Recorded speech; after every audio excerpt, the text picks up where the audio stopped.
Institute here in Ireland. I'm so delighted that you were able to join us tonight for our final panel of the Cultúr discussion series called So Close but So Far Apart, Living and Working as an Artist in Post-Brexit Ireland. A warm welcome also to our wonderful guests tonight. We see Carson, Sara Greavu, Quinn and Eugene Downes. I'm very excited and looking forward to a lively discussion with you all. And it is now my pleasure to introduce you to our host tonight, Colin Murphy. Colin is a playwright, screenwriter, and a columnist with the Sunday Independent. His first play, Guaranteed, on the Irish Bank Guarantee of 2008, was acclaimed as a national event by the Irish Times and nominated for an Irish Times Theatre Award. His other work includes Bailed Out, a play on the Irish bailout, or Inside the GPO, a play on the Easter Rising. And most recently, State of Flux, a docudrama on the 1921 treaty debates. So welcome, Colin. My thanks to everyone for joining us tonight for this very important discussion and conversation. And I hand over to you, Colin. Thank you. Thank you, Ulrike. It's lovely to be here. You're all very welcome. We're joined tonight by Eugene Downes, who is the Cultural Director at the Department of Foreign Affairs and a long-standing champion of the arts in political, policy and diplomatic contexts, as well as a creative producer in his own right. Also by Sara Greavu, who has been recently appointed as Curator of the Visual Arts at Project Art Centre in Dublin and has many years of experience working in Derry and Belfast, including with the Centre for Contemporary Art and Void Gallery in Derry and with Outburst Arts in Belfast. We're joined also by Quinn, who's a dance artist from and based in the border county of Fermanagh, who, as well as doing professional commissions, does community and education work across Fermanagh and beyond. And by Carson, who's a community arts facilitator and writer from Ballymena originally, living in Belfast. Her latest book is a collection of short stories called The Last Resort, and her new novel, The Raptures, will be out in January. So let me start. Our brief tonight is is more Brexit and future looking than pandemic and backwards looking. But let me start. Let us just kind of situate ourselves as artists and arts workers in this very odd year and a half that we've just had.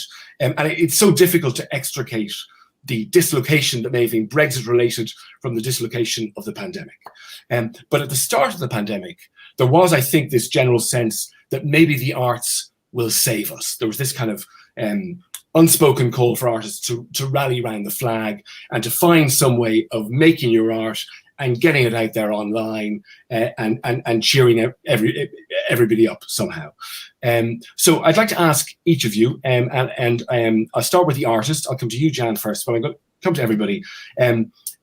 How was your pandemic experience as an artist?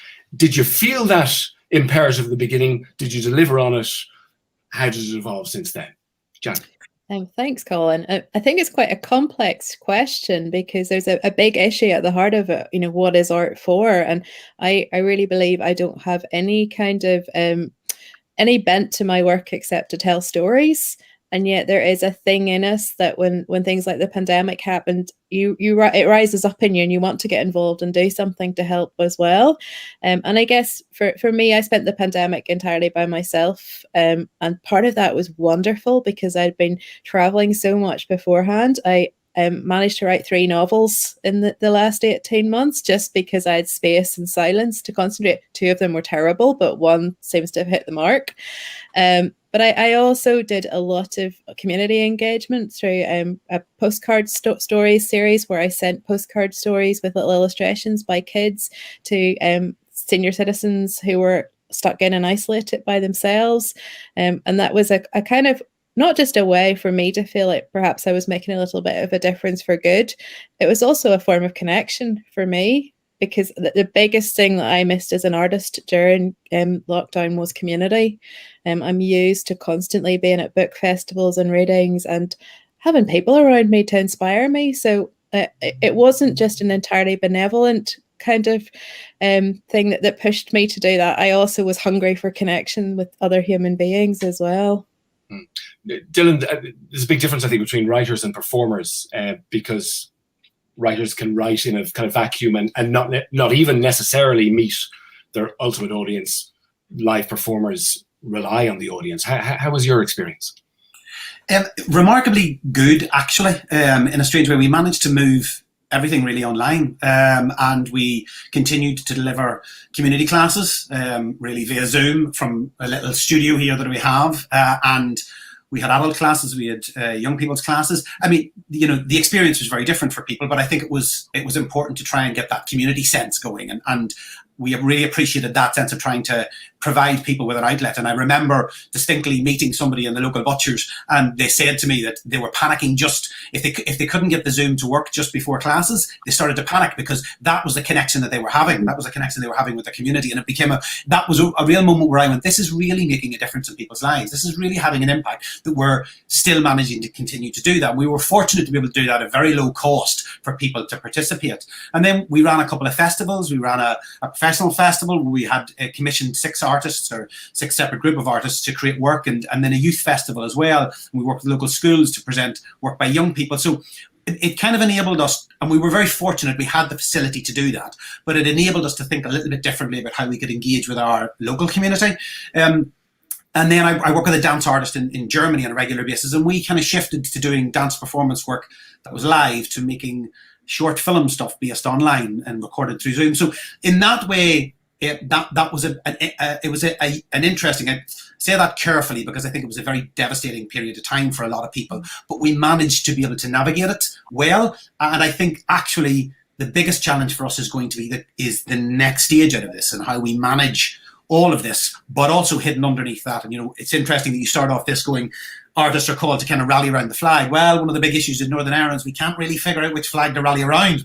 And that's one of the kind of things that got buried a little bit within the pandemic, the continued conversations that we're having in Northern Ireland, or need to have, about what's going on here and how Brexit has impacted us. And so we managed to negotiate that relatively well, considering, and we were fortunate to have support in doing that. But I think there are other challenges that come ahead of us. Let me ask you on that. How was your experience of the kind of art via Zoom, making art for audiences via Zoom? And do you think you'll retain something from it? Personally, we did. I mean, but we changed a little bit of what we were doing. You know, we delivered it in a slightly different way, and I suppose the form changed. But I appreciated getting a chance to do that and to play with the form a little bit. I mean, I think what you've got to accept is it's just a very different experience, and not try and replicate the same experience that people would have had before, but go that this is just a different experience and it's of equal value, just a different one. So we managed to play with that and are continuing doing that, and we're releasing a series of short films that kind of charted a year and a half of relationships between myself and the dance artists that I work with in Germany. So we kind of, I suppose we navigated that to try and make the best out of that situation. But we were fortunate. A lot of people weren't. Sure.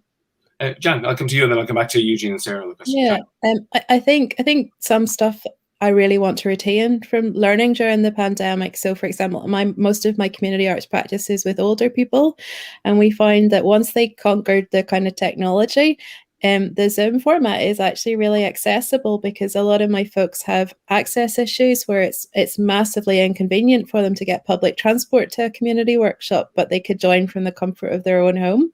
And we also find, and it's mostly creative writing workshops I teach, people were much more confident to share their work, because I think, you know, they felt like they were sitting on their living room sofa with a mug of tea, sharing their poetry or their short story, rather than in a big cavernous kind of community centre room.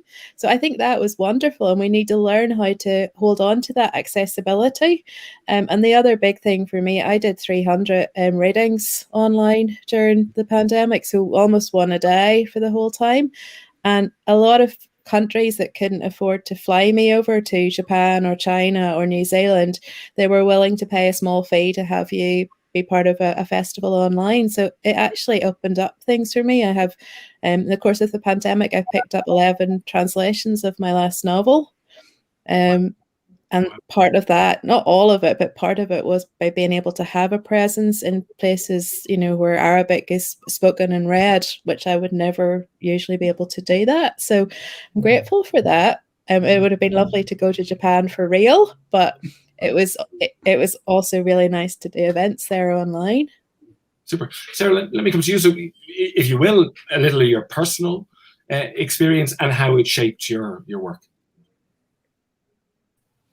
Yeah, I mean, I was interested in the term of rallying around the flag as well, because for me that's seldom what art does. It usually troubles these things rather than like getting people to cohere somehow. But I think it did provide an opportunity to ask some kind of political questions. And I know this is prior to my starting to work in Project, but when I was a member of Project undertook quite an important series of discussions with their members centered around this set of questions that were posed by Bruno Latour around like, what are the things that this pandemic provides us with an opportunity to reconsider? What do we want to keep? What do we want to get rid of? How does it give us a chance to think through our lives in a different kind of a way? From my perspective in the organization that I worked with through most of the pandemic at Outburst, I guess we saw our role as trying to like continue to connect people, to enable connection, or to create frameworks for people to continue to talk to each other, to think together, to work together. And we tried some different forms for doing that. We had a group dinner for a group of people that we wanted to speak to about a set of issues, where we had the artist chef Philip McCrilly cook this giant feast that was delivered all around Belfast to various homes, and then we ate together on Zoom and had a discussion, trying to kind of like think of how we could like recreate that sense of like conviviality or collaboration that we were all missing so much, I guess, in the middle of the pandemic doldrums. Yeah. And also that thing of enabling a different kind of access, that has been really important. Like people with physical disabilities, people who couldn't necessarily come to some of the events that we were putting on in the real world, were able to attend more regular, or even just like geography, like people from various places, people from different parts of the world who could just join in on a film screening and discussion in a way that they can't usually do. There were moments that were quite enriching in the middle of all the kind of difficulty. Eugene, you I mean, your job, I think it gives you a very big overview, but would just start by giving us a little bit of a personal sense and then open it out maybe. Thanks, Colin. Certainly what Sarah said there about the inclusivity of digital reach was I think certainly one of the discoveries. I feel like a process of accelerated discovery, perhaps for many of us, as we again gingerly kind of navigated through these great dislocations and dislocation upon dislocation, if you like, with, as you say, the pandemic coming on top of Brexit.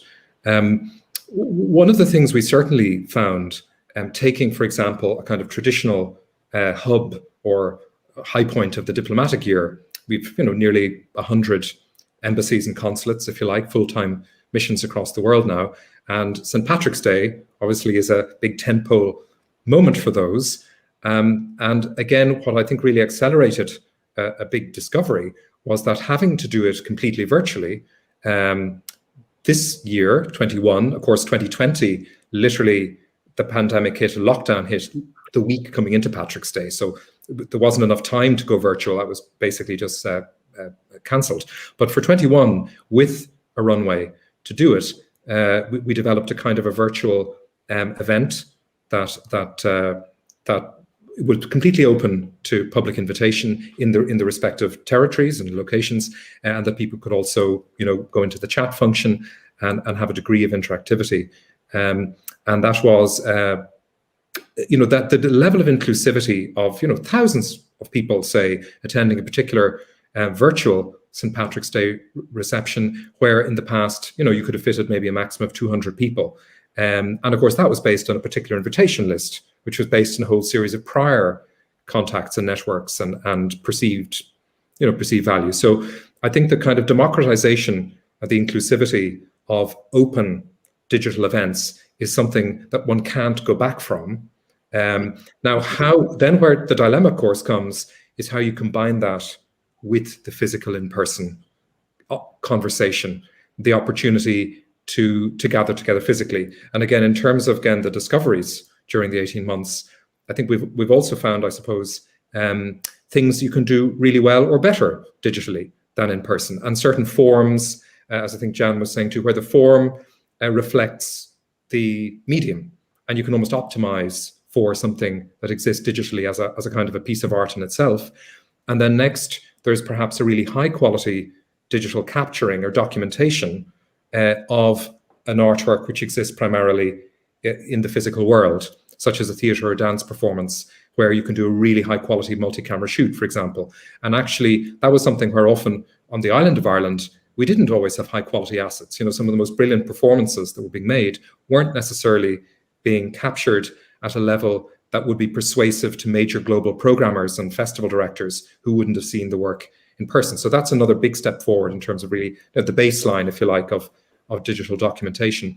But then we wouldn't claim that digital document replaces or is preferable to the physical experience of it. And I suppose the last thing to say is the other thing, or one other thing we've discovered is, I suppose, the asymmetry of certain international artistic relationships being the ones that are more developed, the ones that, you know, for example, between Ireland and Britain or Ireland and the United States, where there are already dense, very developed networks, you know, between artists and programmers and presenters, co-producers. Trust, understanding exists based on innumerable face-to-face contacts. And of course, then that can work well digitally in planning, in putting things together. Whereas for less developed territories where trust hasn't yet been built, or understanding and the, you know, that those density of networks, those weren't so easy to build digitally. And I think, you know, there's been more of a delay in being able to get back out on the road and start to build deeper face-to-face relationships for certain parts of the world where, you know, Irish arts would traditionally not have had a big footprint. So I think it's almost temporarily further pulled apart, you know, the kind of the levels of development of international artistic engagement, perhaps.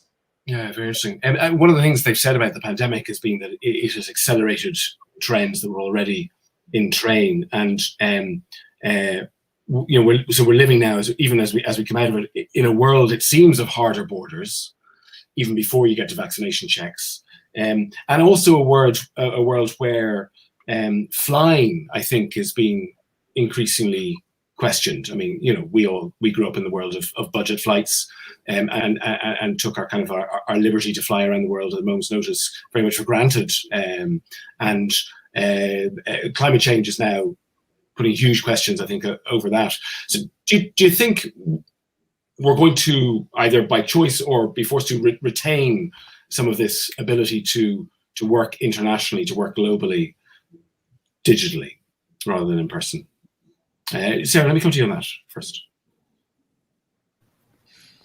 Yeah, I mean, I'm super torn about that question. I mean, I obviously am extremely concerned about climate catastrophe. And also, I know that there's no substitute for actually going to a place and being with people and having that sense of like breathing different air or seeing how things are organized differently in other places. And I think that there are moments when that is necessary, actually. And I also think that our questions about climate change maybe don't need to just go to that kind of consumer level of who's flying where, but need to be kicked a little bit up the chain to corporations and to like other, you know, we need to look to other places as well. We're not going to solve it by not taking budget flights. That's not the only solution anyway. I guess, yeah, I think that there's an opportunity though to think about when those trips are necessary and when they're not. And I think that was amazing to hear Jan speak about doing 300 readings. That's like amazing to me over the course of these 18 months. but also missing those moments of actual like movement and connection, and like understanding that there is something else that happens when you go to a place, and that I wouldn't like to lose that, I suppose, completely. Yeah. Dylan, how about you? Funny, I was thinking exactly the same thing as Sarah. I am, and I'm kind of nervous almost of saying it, because I think sometimes there is I think the individual has great power, and individual decisions are extremely important in how we tackle climate change and tackle a whole range of things. I think, however, sometimes the responsibility is put at the foot of individuals, and particularly in this issue where it is really systemic change that needs to take place in order for us to really tackle climate catastrophe. So I think sometimes this idea that by a few people not taking flights, and I know that's a very sensitive thing, and I know people are very nervous of that, but that's where we're going to answer that. I don't believe that that's where we're going to answer this, and the change needs to happen elsewhere. That doesn't mean we shouldn't, as we've already said, we shouldn't consider whether it's necessary and look for different alternatives. But I think there is a real benefit in particular. I mean, today I was having a meeting today with a colleague in Italy about a project that we're looking at doing there from another European project that I was doing. And we were actually in the middle of, or we were just coming to the end of a big European project, and we were having our final meeting in Porto, and I got the phone call the night before at 11 o'clock at night, and I was taking the bus from Enniskillen to Dublin at 1:30 in the morning to get a flight to Porto in order for this kind of wrap-up meeting for a week with a group that we'd been together for a year and a half. And because of COVID just arriving in Italy, that was kind of called off. And there was a real, and I understand the impact then when all flights went down and how that changes. But I think, the reality of us getting together and the impact that group of people had in terms of things that spring off is really important. It's really valuable in how you spend time and talk and share that air in terms of ideas that might spring up. So, I'm nervous of just where the power and where the balance of power lies in some of those discussions. Yeah, I mean, Eugene, you address this in part. Do you see a future in which you're almost encouraging Druid, for example, to broadcast more than to tour or travel, or that you see them as equally valid? It's an interesting question. I think years before the pandemic, certain of the largest performing arts institutions had already pioneered, extremely high quality live streaming. Started, I think, by the Metropolitan Opera in New York, and then in the theatrical realm by the National Theatre in London, and then obviously picked up by a number of other institutions, particularly opera houses and really large scale theatres. And that was being done at a really high level, and particularly for, say the Met in New York, where, the vast majority of people in Ireland, whatever about occasionally possibly being in New York to go to the Met, but the vast majority of the time they're not. So the opportunity to buy €20 ticket, go to the local cinema on a Saturday and have a really high quality experience that's live, or at least as live as a live stream can be. And actually, I mean, I've been at some of those, and sometimes I was at a production in New York, say Parsifal, this extraordinary production by François Girard at the Met, and then a week later I was back home, and it had been so good, I went to see it in Dundrum or Rathmines or somewhere, and there were 100, maybe 150 people in the cinema, and there was a real communal sense of experiencing something live in the cinema. So I wouldn't for a moment downplay the value of that. Now, on the other hand, should Druid continue to tour internationally? Absolutely.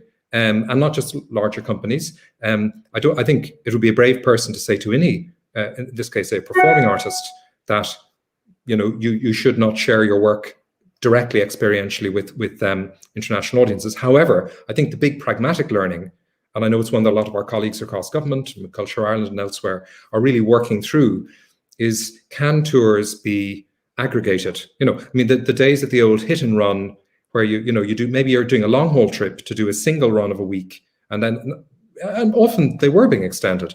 But I think that, should we say, the recognition that, particularly for long haul touring, that just creating longer tours, and maybe that happens, every 2 or 3 years, rather than regularly doing shorter tours. So I suppose it's about, and again, that's a mirror of across society in every sector, how patterns of travel can change to do a triage between the essential and the really important and the not so important, but also just to say how can you actually aggregate and consolidate travel in a way that just maybe takes more planning, but then at the receiving end, there's also that recognition. So I think both at the sending and the receiving end, those conversations, are desired and are happening, and will strengthen. Yeah. Mm-hmm.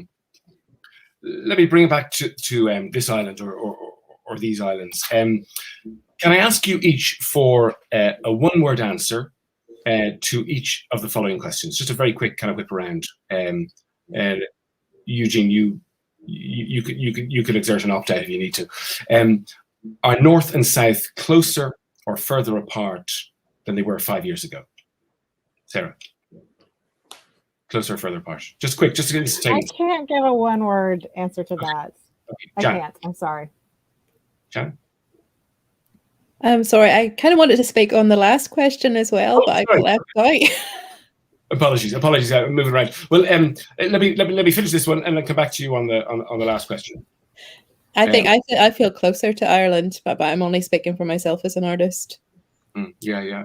Personally, my work, I've been working up north recently, so closer. Dylan. Oh, that's Gut response. Well, personally, because of the pandemic, further away because of the lack of touring work. But that's as far as that goes. Yeah, that's what that's about. Eugene? Yeah, I think a one-word answer is challenging to that one. Because it depends. It depends the context. Yeah. Northern Ireland and GB, closer together or further apart than 5 years ago? Sarah? My one word is yes. Like both, in some ways closer and in some ways further apart. Yeah, again, it's really hard to. Jan? I think. I can only speak personally, and I don't really think it's a very helpful question, Colin. I think it's just, you can't reduce it at something that complex. I feel further apart as an artist, but it's been because of geography has allowed me to travel over the border and not so easily across to the rest of mainland UK. Sure. Dylan? I'm going to start that off again with a ooh, which possibly demonstrates my not unsurety of it. I would say, yeah, probably the same as Jan, really because of, I would say, sorry, in the sense I would say further apart because geographically I haven't presented as much, I haven't toured as much. The meetings I have are on Zoom and there's a bit of that. But having dropped my son over there recently to university, maybe closer there. So I don't know. Okay, and the third one, this is the South and GB. Are we closer together or further apart than we were 5 years ago? Anyone want to venture an answer on that? Well, I think inarguably we're further apart. I think one could say objectively in terms of the practical barriers to touring or physical movement, whether it's Brexit or the pandemic, that those have put a lot of strains on certainly Republic to GB. Okay, good. I just wanted to do a whip around just to get a sense, because I think a lot of people, particularly in the media, frame things in those kind of terms. So thank you for resisting the framing.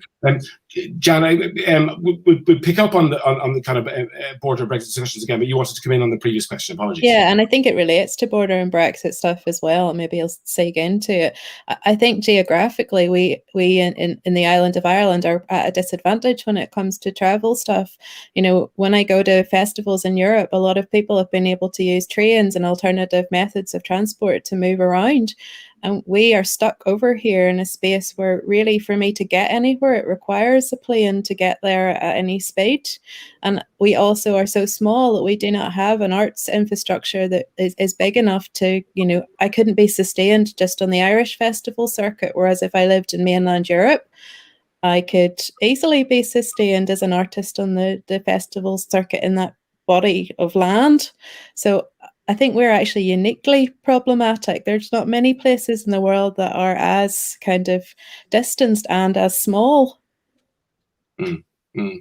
Yes, because for many of us, our audience isn't here, or there isn't an audience, sufficient audience on this island to sustain a career for many people. I'd love to hear about the border as a kind of a lived experience. Dylan, can I ask you? I mean, I don't even know if it's possible for somebody from Fermanagh to reduce this to any form of words in a Zoom answer. But how real is the border to you? Oh, that's a big question. I mean, and even coming back, just briefly coming back, it was much easier in answering that in terms of the relationship between the Republic of Ireland and the UK, or GB particularly. And that's because the relationship between Northern Ireland and the Republic of Northern Ireland and the UK, or GB, is much more complicated. So you know, in the sense of even the question, and I understand you're being provocative in asking that, or the reasons why, but it demonstrates the complexities of that, of the very relationships between that. The border, I would say, I have this thing I talk about, the fact of I'm of this land, which sometimes might sound a little bit strange to people, and they go, I don't know really what that means. But like when I arrive back on the island of Ireland, whether I come in Belfast or Dublin, and I see the land, I feel of the land. I could literally stick my hand in the muck and go, I'm of this place, and that doesn't matter. The thing that I think is important about that in terms of being from Fermanagh is I feel that in relation to my border experience. And, you know, I've just been doing a production actually, or movement direction and production up at the Lyric, the border game, looking at that issue about the border, about the reality of what that experience is, not just in the crossing every day, but the relationships to where you go shopping from when you were younger. You know, that when you thought about which direction you should travel in, the newspapers that people read, the radio stations that people listen to. I used to do a workshop with young people around the area, and it was asking them about the universities they would consider to go to, the newspapers their parents read, the TV programs, and it was really interesting to see the difference that would from people who were 20 miles apart or 10 miles apart, but on different sides of a border, and how some communities were closer together, but yet they identified as being closer to other people on this island. And I think it is, the lived experience is something that for me is less about the practicalities and much more about the emotional reality of that. And that is, I think, the thing that gets ignored an awful lot by urban conversations, about political conversations, that the lived experience is much more about the emotional resonance that has in communities and in individuals. And yeah, I'm not going to harp on it because it's something I could talk about an awful lot, because I think there's a deepness to it which isn't always understood or appreciated. Sara, I'm fascinated to know your experience, because you have much more experience of the border than the vast majority of people who live where I have grown up in Dublin, for example, but originally you're an outsider. Tell us about your experience of the border, and then also the follow-on question is, has that changed under recent pressures? Mm-hmm.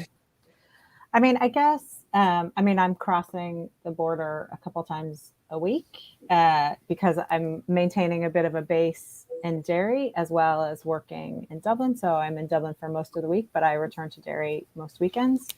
But I mean, I would have been crossing the border when I was living in Derry as well, because I live 5 minutes from the border. So, I mean, border people on the border, they work the border, right? Like you go over to buy your petrol, or you know, people are like working the angles all the time, I think.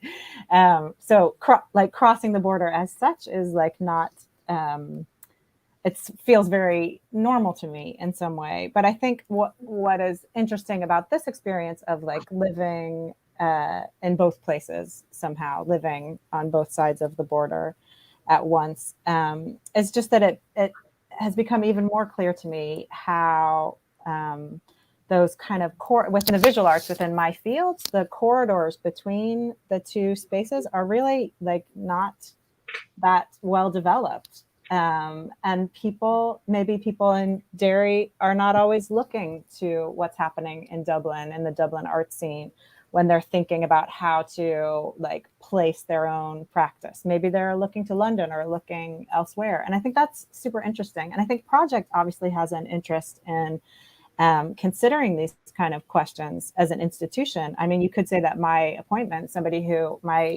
basically my whole career has been in the North. So my appointment here is maybe sort of trying to foster some of those connections. And we have an ongoing, I guess, interest in fostering those connections. We have a program that we're running right now, Project Intensive, that's for early career artists, that we were very careful to make it open to any early career artists on the island of Ireland, and then to have the program encompass the whole island as well, and to have events taking place in various places.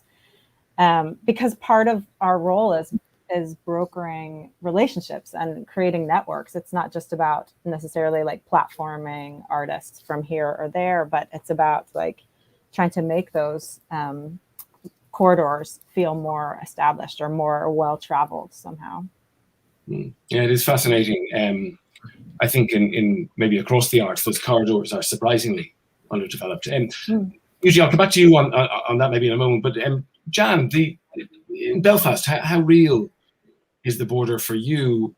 And also, is this idea of a border in the Irish Sea, is that something that's real in any way? To be really crass about it, it's been very real for a lot of us artists in the North in the last 3-4 years, because we've got a lot of commissions out of it. So if they ever do decide what they're doing with the border, a lot of work will probably dry up for all of us. So I think I've probably written everything there is to write about the border in the last 3 years.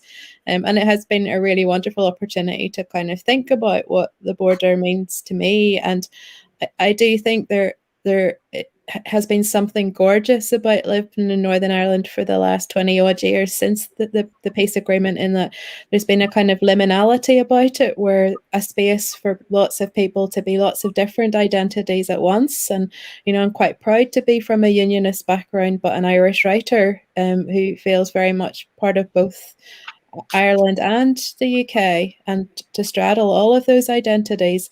And to me, all of this talk about borders, like borders are lines, and lines ask you, you know, which side you fall on. And I find that whole process really quite painful. I was thinking, listening to Sara talk there, I think that the literature sector might be one of the rare ones where the channels between the North and the South are very, very open. Because, you know, to write on the island of Ireland is to write in this tradition of being an Irish writer. And that's something that the majority of people want to be associated with, because who wouldn't want to be an Irish writer? It's such a gorgeous, rich tradition. And there's also a really established network of festivals and journals and reading series that straddle the border and have done for a long time. So I guess when I think about it, when I started seriously writing and publishing 10 years ago, the border became more porous for me. It's when I first started thinking of myself as partially Irish. So perhaps the literary sector has made me an Irish person. I don't know, but it's definitely softened my attitudes about the border. And do you sense a change in the ether around you in the wake of Brexit and amidst the protocol debates and that, or is that just a different? Yeah, I sense a change in the ether in the wider sense of, you know, like, as I said, people seem to feel like they're being forced to pick sides. Like, I personally have to make a small decision every time I approach the EasyJet counter. Am I going to go through on my Irish passport or my British passport? And that's a line decision that I make on a week-by-week basis.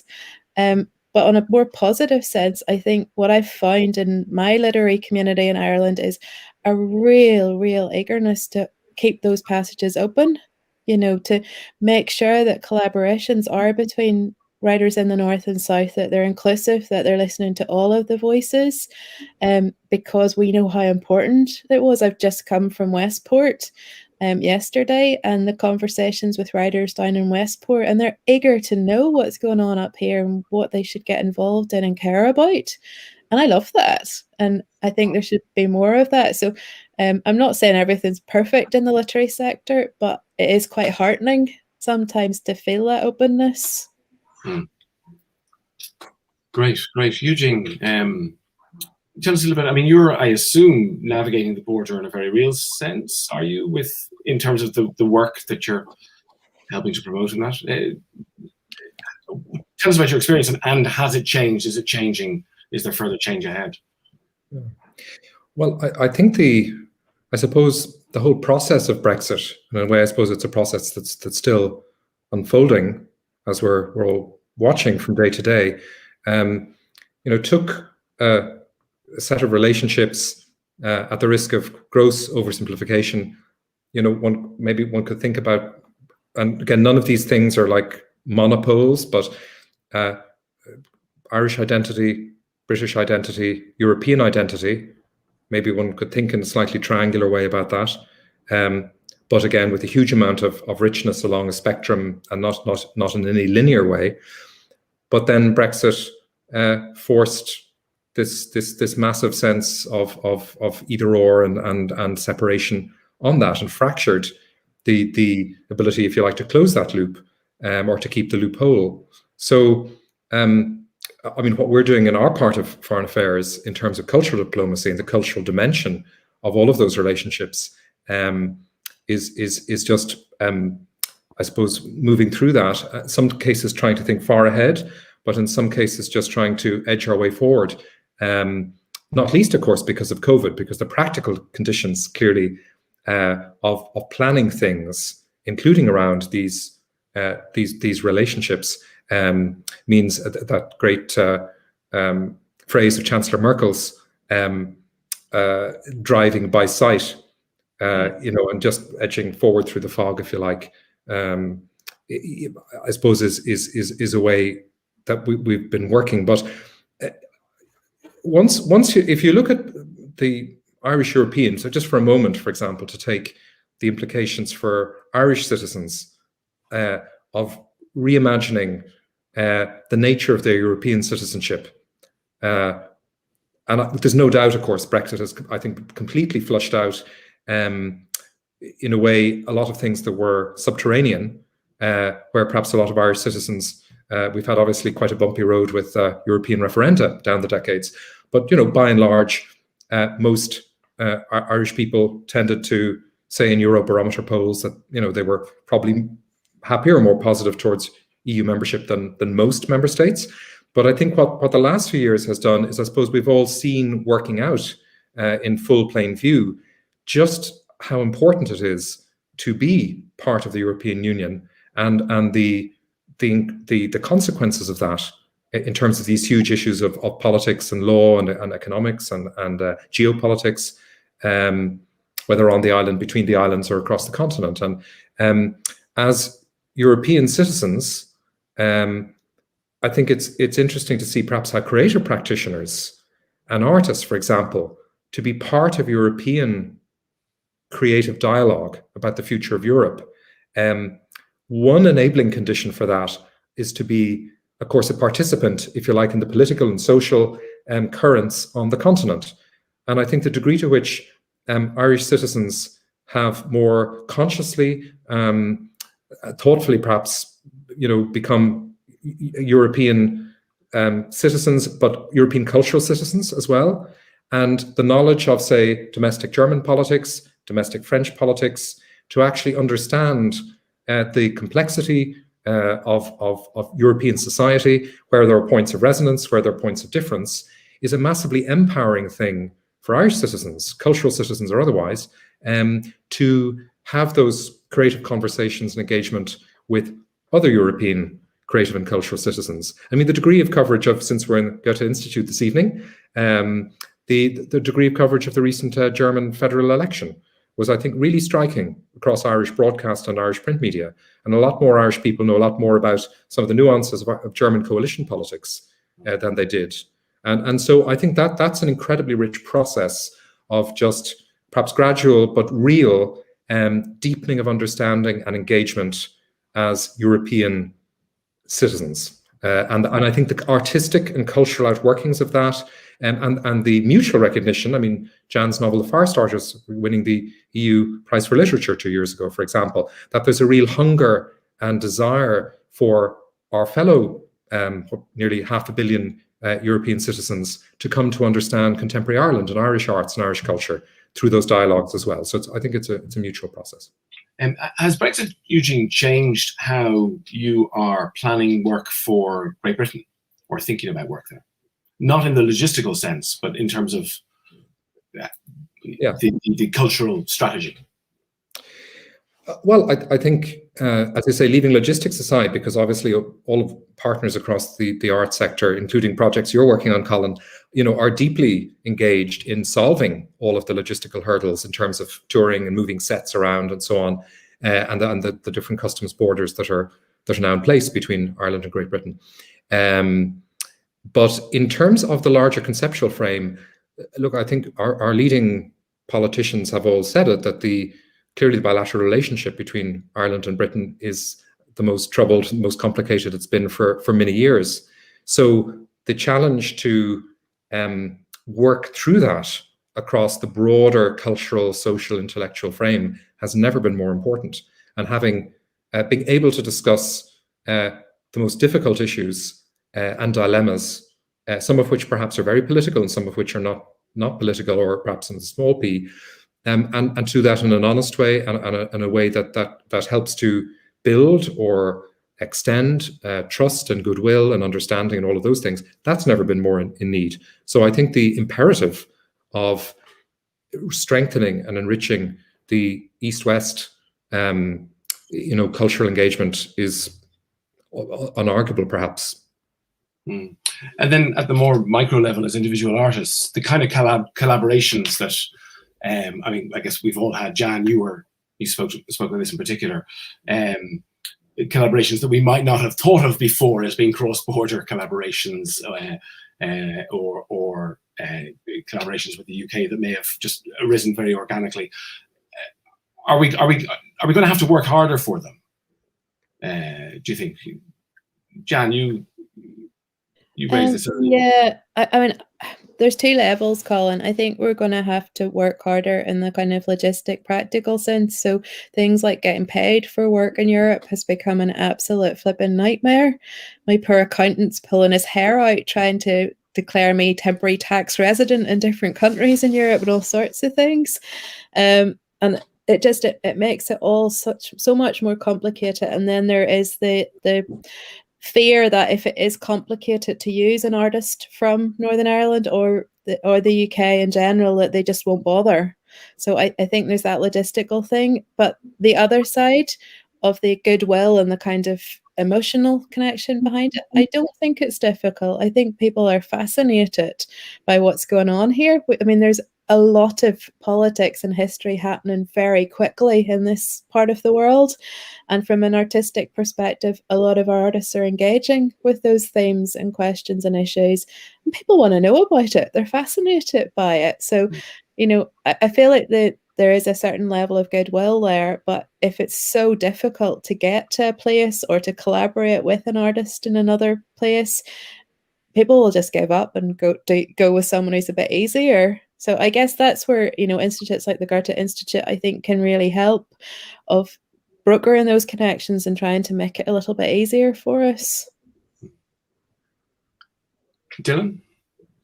Yeah, I would agree. I think it's the emotional potential blocker. They're not looking that direction because it's potentially more complicated. However, I think in these conversations, it's always really important, and coming back to some of the stuff that Eugene said, that particularly in the performing arts, when we're having any discussion and conversation about cultural activities, north and south, it is understanding that the playing field is like this. In terms of the reality is that in Northern Ireland, the capacity, the budget, we have to come down, unfortunately, financial capacity is just minuscule compared to the budget that is available in the Republic. So in terms of producing things or creating stuff, and unfortunately, performing arts is people and time heavy and intensive. So we are not on the same playing field at all. We haven't even entered the same stadium. And also in relation to that, we have a political situation in Northern Ireland. We can't agree what culture is. So there is no shared vision of what that cultural message is we're sending about Northern Ireland. And again, I can only speak specifically in terms of the performing arts sector. So that engagement of performing artists in terms of actively creating work and engaging in those conversations, or even an ability for cross-border work, like Culture Ireland being able to work across the island of Ireland and engage Northern Ireland art space in Northern Ireland. There is no such thing in Northern Ireland doing the same thing. So in terms of what we are doing about what brand Northern Ireland is, or what brand Northern Irish is, whatever you want to refer to, that's not happening. We kind of we close off and we go, it's okay, it'll happen in here, but the vision for what this place is, that's not engaged in the same way at all. And that's a real block on how we can develop work and participate in any sort of real engagement creatively, I find, both across this island, but even across Europe. And I fear that will get narrower and narrower as the conversations get more complicated and more tense about what's happening on this island. And in the conversations, are they peppered with Brexit, protocol, hard border, the language and the tensions underlying those language, or are they completely apart, dealing with? I think they're peppered with it, but I think Brexit just went. It just, somebody pressed fast forward on the problems we were always going to have. I mean, the reality is we were always going to come up to these questions, but Brexit pressed fast forward in that. And all of a sudden, as Jan has already said, we're having a lot of conversations. There's a lot of history happening, in a very short space of time here. But we have, unfortunately, in my opinion, a political elite that are not capable of having those conversations, and a community that are capable, but need to have the facilities in place to engage more. And we need to find a way culturally to be part of those conversations and be really active in those conversations. That's not to say that artists have to be the ones who make it happen, but I do think, both with climate and also with the political conversations that need to happen, we need to find a way of facilitating more of those conversations creatively in the society. Otherwise, it's going to become a much more thorny issue. Sarah, I'll come to you in a moment. I just want to go back to you, Jan, on that, just in terms of language and the conversations that you're having, which you're so welcoming of. Do you find yourself ever being prejudged in the context of Brexit, Northern Ireland, or are people coming to them with expectations that they need to be disabused of, or is Brexit the way? It depends where you are, Colin. So when you're in kind of mainland Europe, those conversations, people just genuinely can't understand it. So you're explaining stuff on a very okay, so this is why people might have voted like this, and these are the repercussions. I think I laughed there when you said you get prejudged. 99% of the time I get partnered up with other writers from what I call difficult places in the world. So if you're on a panel with someone from Bosnia, Palestine, and we're all supposed to kind of present our difficult, complicated places, and that's a form of prejudgment that, we often say, and I've seen it play out a number of times, fellow Irish writers who live in the South and I go away together and they talk about their work and their process and their artistic inspiration, and I explain the Good Friday Agreement and the NI Protocol and maybe get 2 minutes at the end to talk about my work. And there is an assumption that if you're from this part of the world, that you will be politicized and that you will be politically articulate. And that's what is expected of us. And I don't mind it. I quite enjoy those conversations, but it is a big prejudgment that, artists from here are expected to be able to pass themselves on these subjects. Mm-hmm. Sarah, we've a lot to catch up on with you there. So we started on the issue of kind of collaborations, and are we going to have to work harder? Are you going to have to work harder to make those collaborations at the ground level between artists with artists and that? But then also that sense of has the polarizing language of political debate, has that infected the artistic conversations you're having at all? Yeah, I mean, I think in a practical sense, we can already see the impacts and ways in which we have to work harder, or find more money for shipping things from here to there. These things that's already in play. That's already happening now. And that is only, in my opinion, going to get worse. And if you've ever shipped anything from Switzerland, for instance, and filled in the carnet forms there, I mean, I can envisage a kind of the same kind of bureaucratic kind of difficulties, just increasing and increasing.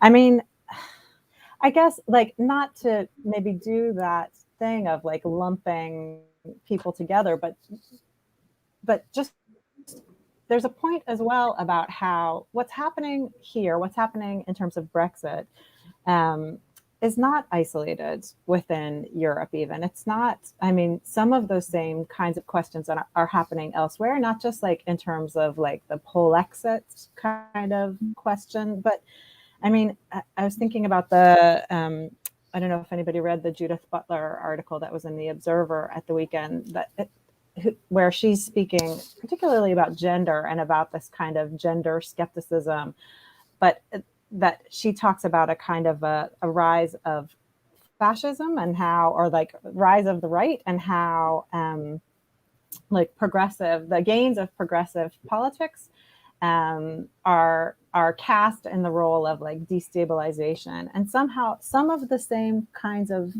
questions, like the questions around Brexit, or the concerns around Brexit of loss of sovereignty or immigration or an erosion of British identity, somehow these they align with things that are happening in other kinds of places. And there are questions around Europe in terms of like, I guess, like neoliberal economic structures, or like an understanding of borders and fortress Europe. You know, there are questions that we can be like asking, but I think, and that are being asked across Europe as well.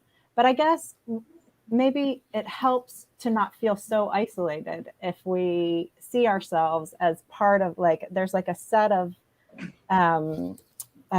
political movements that are not just happening here, that are happening like elsewhere, and that we can kind of draw strength maybe from the way other people are reacting to those, or are proactively trying to affect those.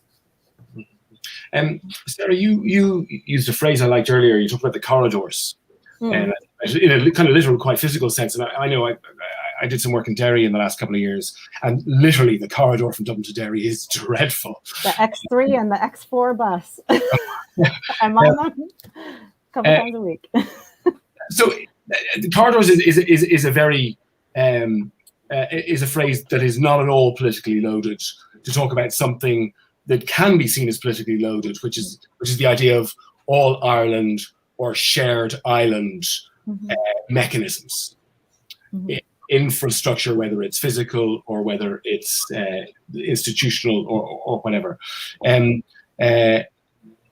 Is this something we should be doing more about? We should be talking more about? It's an area I'm, as somebody who writes about this journalistically, is very wary of because of sensitivities about it. But is there an objective case to be made for more to be done on a shared island basis in the arts? Yeah, I mean, and also just like, I mean, you sort of pointed to it in the start of your question, like infrastructurally, there's a real disconnect as well. Like it's hard to get from like A to B on the islands. Like, you know, there was an extremely well-developed train system here, which is now gone. And like, you can't get a train from Derry to Dublin. It doesn't exist. Like you have to go a kind of circuitous route to Belfast, and then you take the train from Belfast to Dublin. And I think that like, I mean, we can develop corridors in an abstract sense, corridors of relationships through the arts, but we need the infrastructural support as well. And some of those things it's really like bread and butter stuff. Like we need a train line, we need a train system, or, you know, I think, I mean, that I guess you pointed to it in your question, the ways that we can't separate the arts out from these other kind of economic questions, or, you know, planning kind of questions that are of crucial importance to everybody. Dylan, you sound like you're living in that world a little already. You're working with agencies on both sides of the border.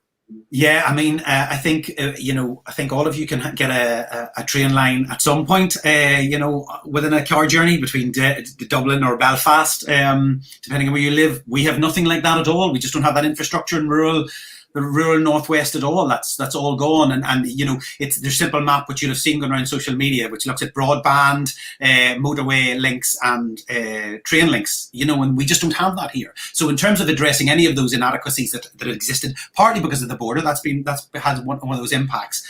We need to look at that infrastructure. We need to look really at how you make sure that people can travel and transport around properly, and that also comes into a whole load of things. Health reform that's not going to be happening in Northern Ireland. You can't have proper health reform if people can't get to a hospital in suitable time when they need to get to a hospital. So then you've got to look at the road infrastructure. So there are a whole load of things that need to be looked at to really address some of the issues. And you know, before the pandemic, I was crossing the border on a weekly basis 2 or 3 times a week because of projects I was doing. But that, you know, that all changes as a result of different circumstances, but still that transporting across is complicated because of the routes that you've got to take and the lack of public transport structures that we have. So it's a massive issue that can only be tackled really by collaboration across the island. But that's the question you ask is a very complicated question about how we talk about the shared island, because it's also about who's having those conversations, who's leading the conversations, who set the framework for the conversations. I mean, it's a very complicated question.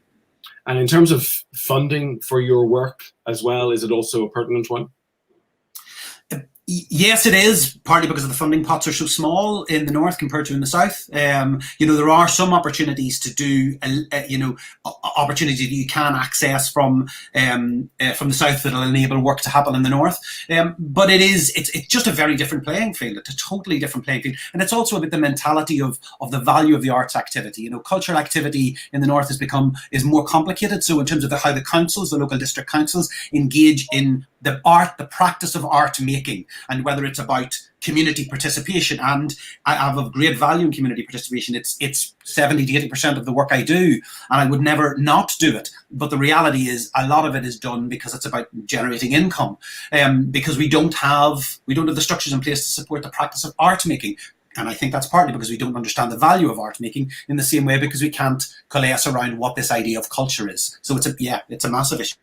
But just specifically, because I think a lot of people won't know this, and it may be a surprise to them, can you apply to the Arts Council in Dublin for funding for work you're making in Fermanagh?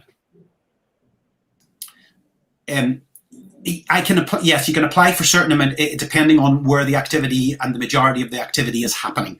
But Jan might want to go down to that as well. I'm kind of shocked by this because you can't apply directly. Like, we have to go through ACNI, the Arts Council of Northern Ireland, for support for individual artist stuff.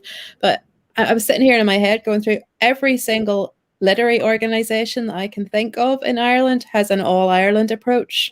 So Literature Ireland, the Irish Writers Centre, Words Ireland, they're all Ireland. So all of their projects are open to everyone. And I thought that was the same across all of no. Well, if they can do it, why can't theatre and music and stuff have an all-Ireland approach? It's very interesting. And the Irish Writers Centre is just physically almost beside me where I am now on Parnell Square, and they're very good at. Or I just noticed in their emails, they're always promoting their work in the north as well, and they run a lot of their schemes are specifically for northern writers. I don't know. I know, again, personal experience. I had a short film project to adapt a Brian Friel short story with a Northern Irish director who lives in Dublin.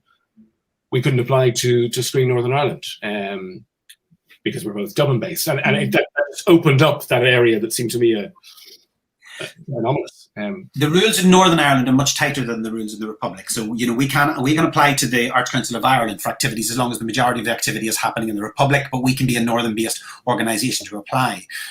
But access to that funds also is much more difficult because of the networks you exist around. You know, the cultural organisations in the north, particularly in rural settings, are not thinking in the way the cultural organisations in the Republic and rural settings are thinking. So it's a very different experience there as well.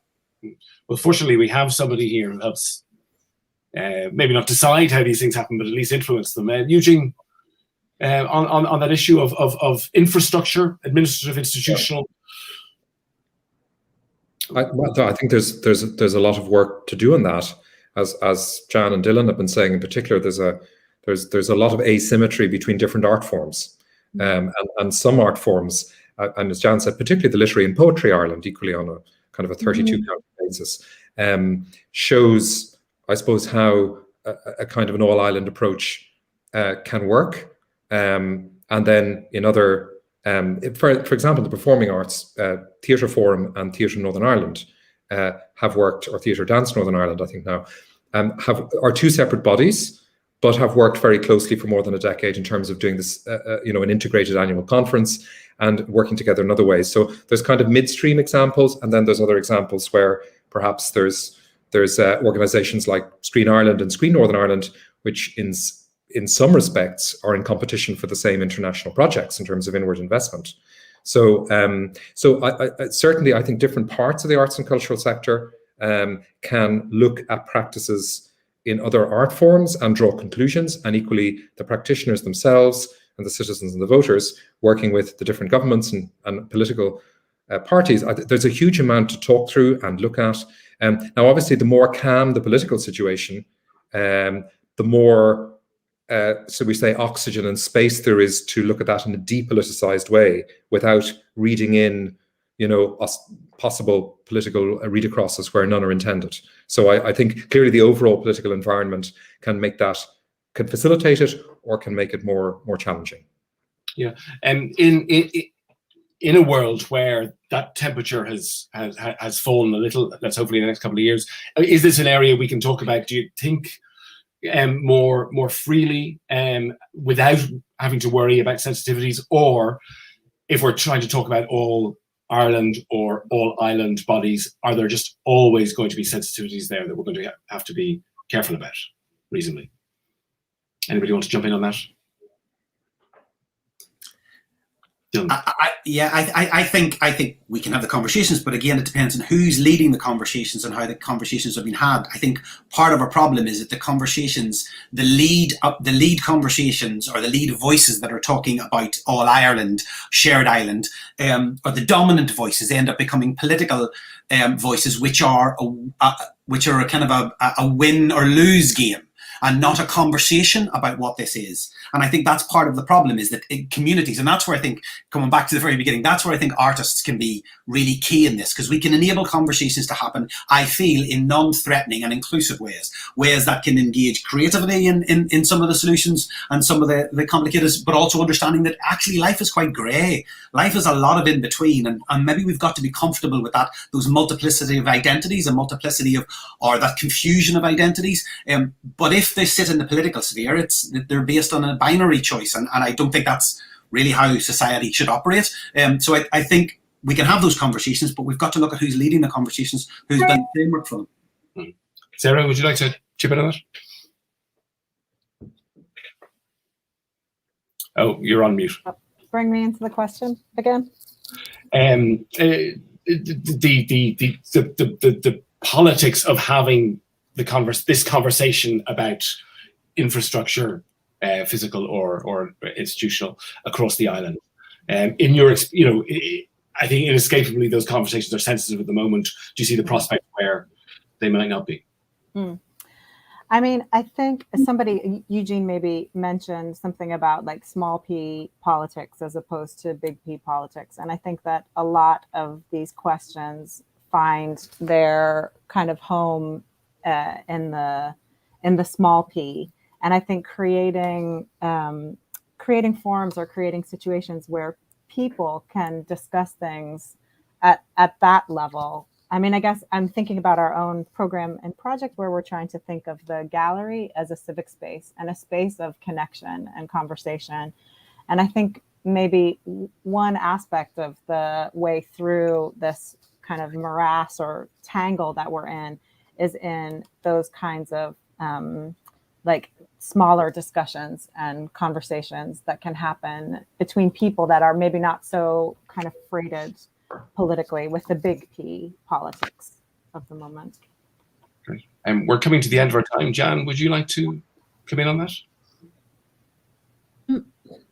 Yeah, I mean, I think what Sarah said is true. Like, there's what gets discussed in the kind of halls of power, and then there's what Dylan and I and Sarah are seeing in the practitioners that we're working with and the folks that we're working with in community, and how that trickles down and impacts them on a everyday level. And I guess sometimes I think what I experience anyway is there's a lot more tolerance and open-mindedness with the real people in the street than there is in Stormont's just behind me here. Like it doesn't really reflect what I'm encountering with the people that I'm working with in my community groups, and yes, there's complications and there are difficult conversations, but there's more of a willingness to negotiate and to learn and to be open-minded. So I think that's a huge frustration that we're a lot of people, and I love that Sara put this in an international context. We're not the only country in the world at the minute that are frustrated with their leaders and thinking, do they really reflect what the man or woman in the street thinks? So, yeah. Well, enabling conversation is exactly what the Goethe-Institut has been doing. So I would like to thank them for hosting. This was the third and final in their cultural raum series. They may be revisiting it next year. And I'd like to thank our guests. We were joined by Quinn, by Sara Greavu, by Eugene Downes, by Jan Carson. I'm Colin Murphy, and thank you very much for joining us. Good night. Thank you. Thank you.